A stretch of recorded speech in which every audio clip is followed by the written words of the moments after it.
أهلا بيكم مرة تانية في برنامج بدايات، وإحنا بندرس الدي ان ايه وبنشوف هل هو ده ممكن يتكون بالصدفة والزمن وقوانين الطبيعة، ولا ده يحتاج إلى خلق إلهي وإلى قدرة إلهية عشان تكونه. بسرعة جدا هفكركم، الدي ان ايه ده موجود على الجينات اللي موجودة على الكروموزومات اللي موجودة في نواة الخلية.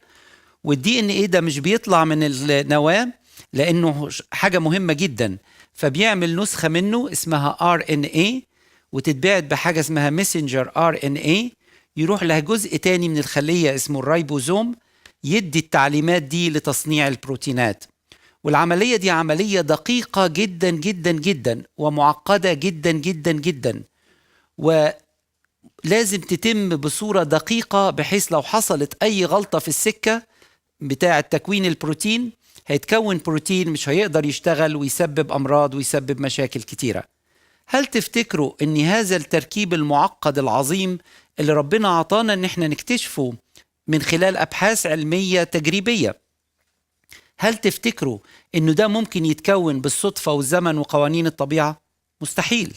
عشان كده لما نحط العدسة بتاعة العلوم التشغيلية هنلاقي أن الدي ان ايه بيؤكد كلمة الله الصادقة، لكن لا يمكن تفسيره بالصدفة والزمن وقوانين الطبيعة.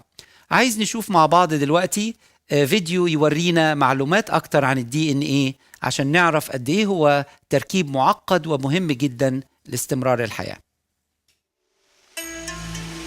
إذا وجدت على الشاطئ لوحا طينيا قديما وعليه كتابة غريبة ممسوحة، فلن يمكنك قراءته إلا إذا فك أحدهم الشفرة لك، لكنك ستعلم على أي حال أن الحروف تمثل لغة، حتى لو لم تعرف أي شيء آخر عن كاتب هذه اللغة أو عن حضارته. إن اللغة قابلة للتمييز حتى لو لم تستطع قراءتها. خذ شفرة موريس مثالا، لديها 3 أجزاء رئيسية: النقاط والخطوط المتقطعة والمسافات، وتدمج هذه الأجزاء 3 البسيطة لتكوين الحروف، وهي 26 حرفا في اللغة الإنجليزية تجتمع لتكوين أكثر من 400,000 كلمة، ويمكن بالطبع تجميع هذه الكلمات في عدد لا نهائي من التسلسلات أو الجمل.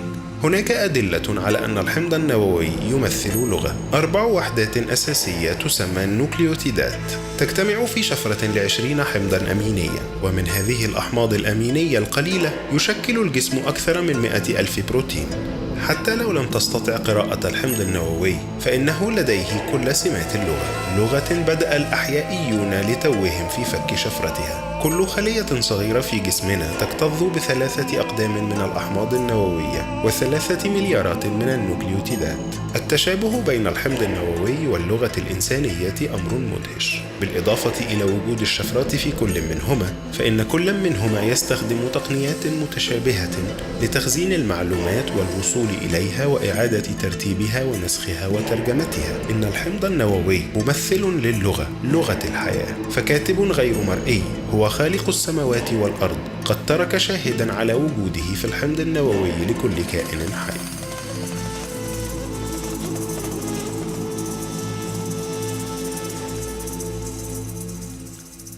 أرجو أنك تكون استمتعت وأنت بتشوف هذا الفيلم عن الدي ان ايه، والتشبيه البسيط ليه أنه زي اللغة، واللغة مكونة من حروف. فمثلا اللغة العربية فيها 28 حرف، من الحروف دي تقدر تكون جمل لا نهائية، كلمات لا نهائية.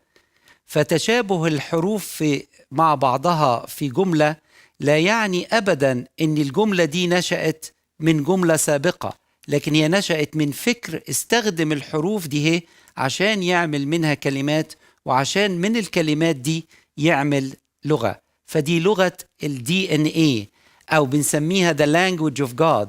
يعني دي اللغة المكونات بتاعتها زي الحروف بتاع الأبجدية، والحروف دي بنقدر نكون منها كلمات مختلفة بمعاني مختلفة.